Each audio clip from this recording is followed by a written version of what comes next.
So hello all. So maybe it's time to talk about the change. I changed a lot the last few years in such a way that I understand things differently than I did before. How beautiful is that? Hello. And also what is really cool is that somehow people are attracted to me. So yesterday, I was going somewhere and I saw a Dutch car, and I stopped. I talked to him, and he slept at my place. And we did in the morning. We did meditation and everything. It was really good. He said, "Yeah, I pray to God if the universe or anything, if I can get some help." I said, "No, here I am. You know."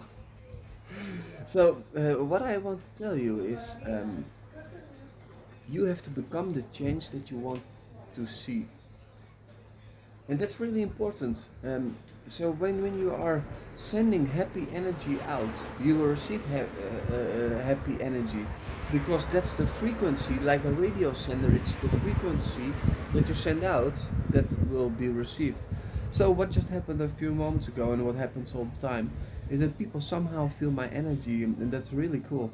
And of course, everyone that's watching this, that's also feeling my energy. But I didn't know that people were watching it. Of course, I didn't mind. If you want to watch it, just watch it. You know.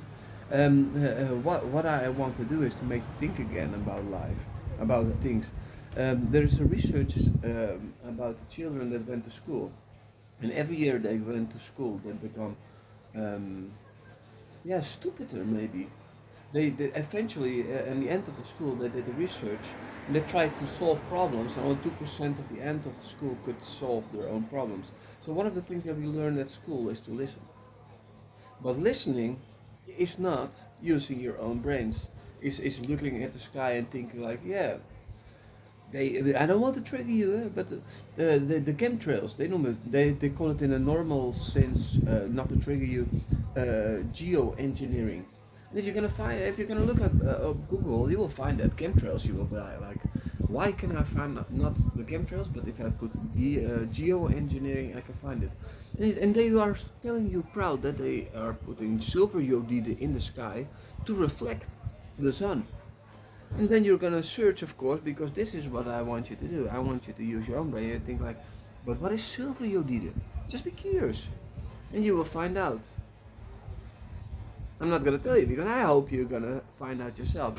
What we learned about the corona situation is that we are reflecting on ourselves. What didn't we do? We just trust every blue eye we see, and we don't go anymore to research anything.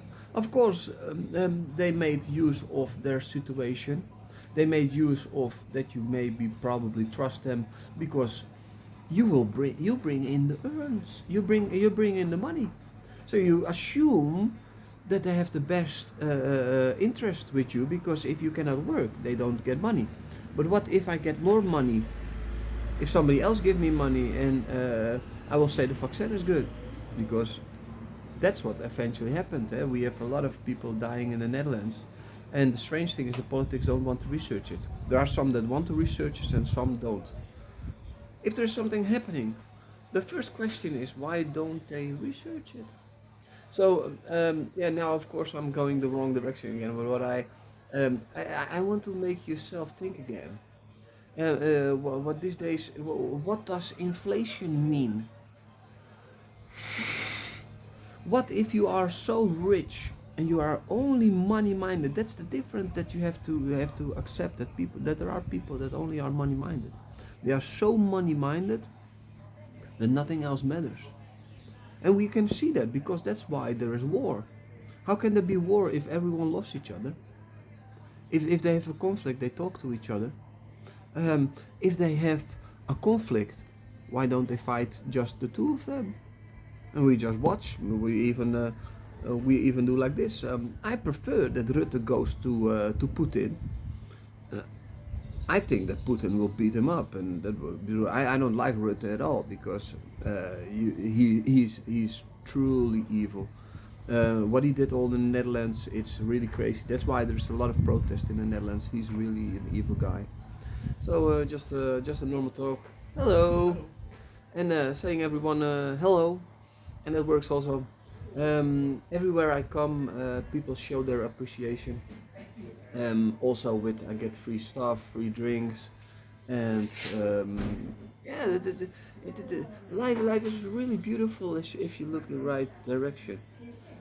I've been 10 years really deeply depressed because I was fighting the insurance and I was fighting somebody that I sold my house to. And one of the things I learned a lot about that. But if I look back now and I'm thinking like, yeah, man, that was really, really heavy, and I smile about it and I make a laugh about it, but it was not fun. And I didn't cry a lot about it because at that moment you were busy with it, so there was no time to feel your emotions. So now I cry, I think maybe 2 years long every day. So I'm getting almost done, you know. I'm emptying the lakes. That's why I drink so much water, you know.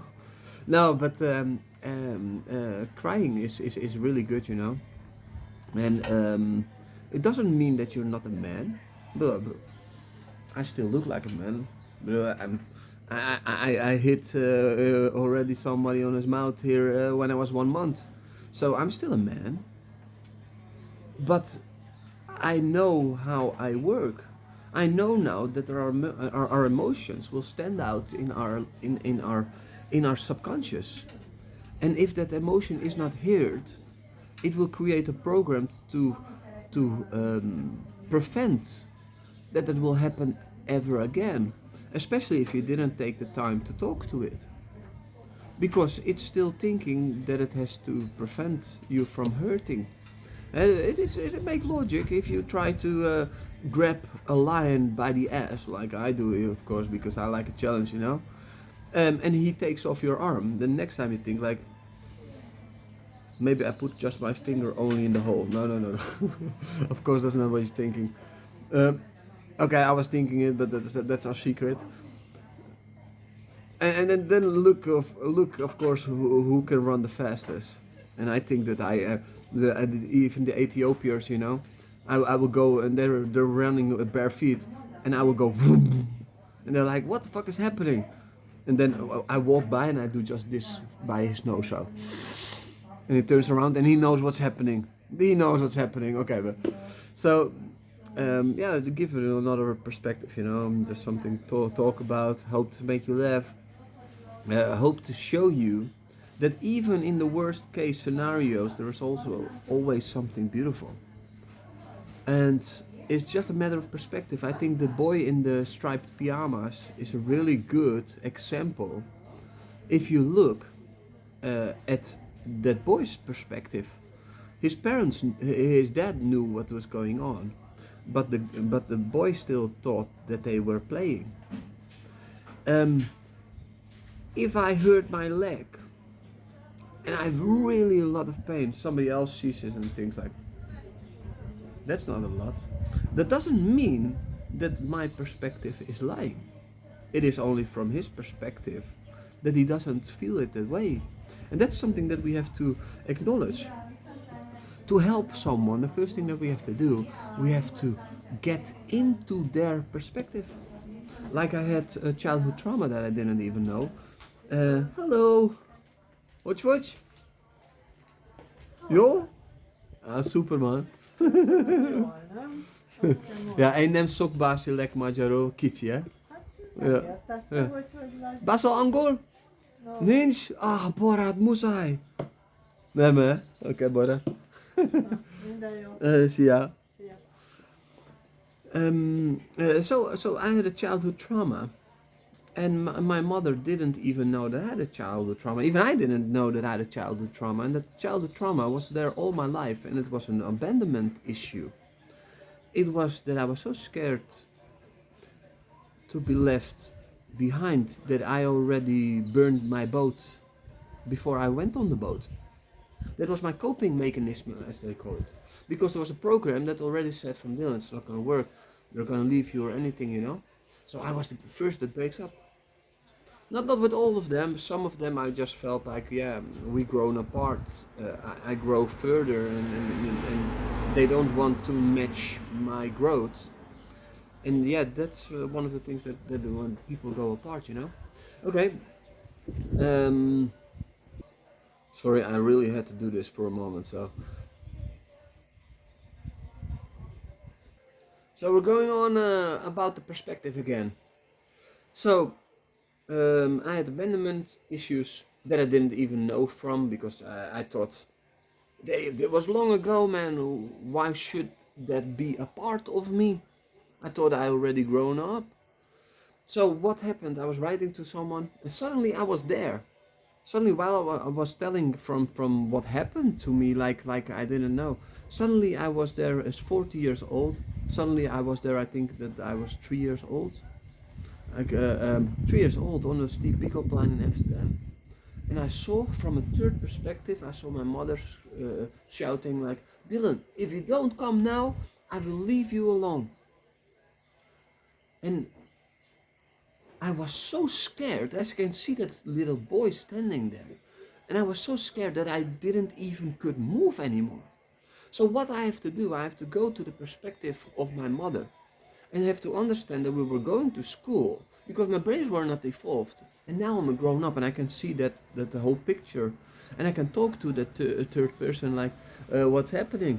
And now I see that as differently because I know what really happened. My mother wanted to go to school and I was not hurrying and we were late.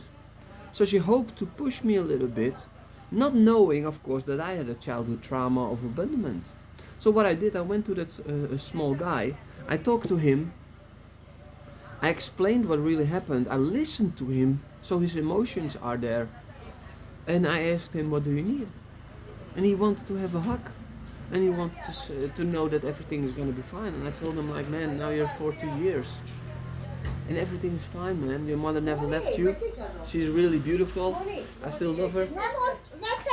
And, and also, that are my beautiful neighbors. They're awesome. I love them. Their energy is super.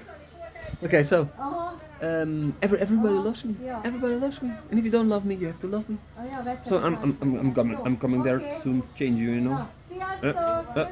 love me. Okay, so yeah, that's one thing that I found out. And do I still have emotions about it? Yeah, I think that I still feel emotions about it.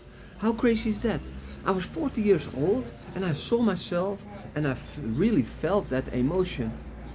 But because it didn't went understood and the emotion was not acknowledged, but also my brain was not evolved. I created abandonment issues that were there my whole life.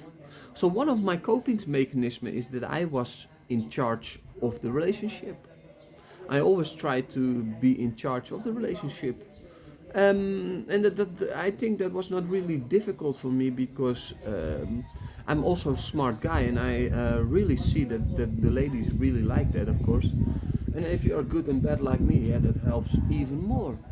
Don't tell anyone because I'm already busy, I'm already busy, especially with myself, No, but yeah, and this kind of talks, it's healing for me. But I think it's also funny for other guys and peoples and girls.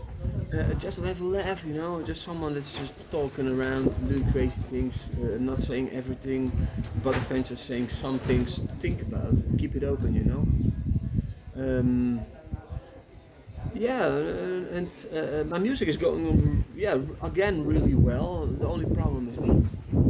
Well, I'm now, yeah, I'm still holding it a little bit back, preferring to help first others. There are coming things all the time my way that I'm like, what the fuck is going on? And still not opening the book to you all what's really going on. But it is amazing. And it's all a matter of perspective. If you see a beautiful girl and she's standing up the biggest stair you ever seen, and you look at her and you think like, oh my fucking god, she's really beautiful, man. She's a photo model, and everyone loves her and she's pretty and everything. And you look at her upstairs and she falls down and she breaks on every stair that you can see. She breaks something and she's totally dead on the ground in front of your feet. Hope you didn't, you cannot see my balls. Okay, but so she sees that on your feet, and there are two things you can think like, oh my god, that's really bad. You know, you cannot help her; she's already dead. But you can also think like, yeah, now there is somebody else that can be a photo model. You know, something to think about.